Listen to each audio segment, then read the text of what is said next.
In my previous video, I talked about how the Squadron Supreme are rumored to make their MCU debut in Loki Season 2, and be working under Kang the Conqueror as an evil Justice League.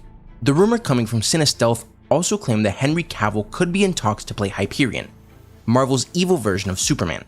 But now we have a report from Giant Frickin' Robot, which says that according to our trusted and proven sources, Henry Cavill is the latest actor being wooed to join the Marvel Cinematic Universe. We don't yet have confirmation of what role Henry Cavill is in talks for over at Marvel, but we do have solid speculation: the head of the first family, Reed Richards. Now, I don't really trust GFR's track record, and it seems like a stretch. Get it? Stretch? He's Mr. Fantastic. But it doesn't seem very plausible that Cavill would sign on for Mr. Fantastic.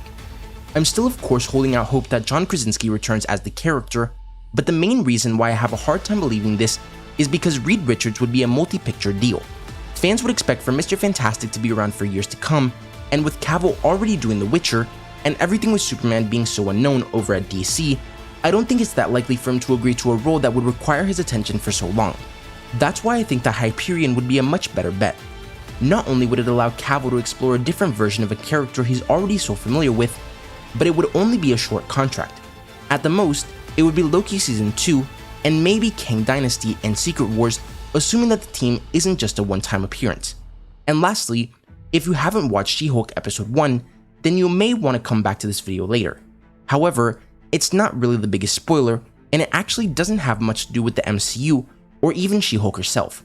But in Episode 1, when She-Hulk is learning to transform, Hulk tells her that transformations are triggered by distress and emotional states, and that they need to know the exact threshold that causes it for Jen.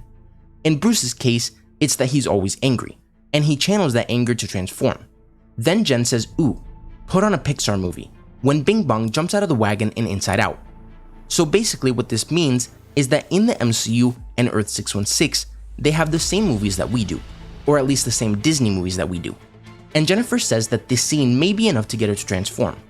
So while no, Pixar characters don't exist in the MCU per se, and we won't see the Avengers teaming up with Mr. Incredible or Namor swimming with Nemo, it's a nice callback to Pixar and the fact that Disney owns the studio alongside Marvel. And we also know that they also have Star Wars films in the MCU as well, because Peter's made plenty of references to the movies in his own films. So it's just a fun nod at the fact that these franchises and universes exist or are all owned by the same company. So let me know what you guys think about all this. What do you think of Henry Cavill playing Mr. Fantastic in the MCU? And if you watched She-Hulk Episode 1, what did you think of it?